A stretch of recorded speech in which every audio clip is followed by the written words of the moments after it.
If you are using an Infinix smartphone and you want a super quick way to turn your flashlight on or off using a physical button, then this video is exactly what you need.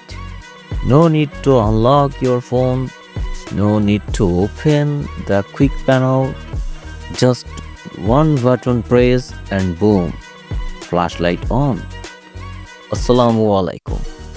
Welcome to Tech Wash. First, go to your phone settings. Scroll down a little and tap on tab button. Tap double press. You can choose and select some feature from here. Then tap apply.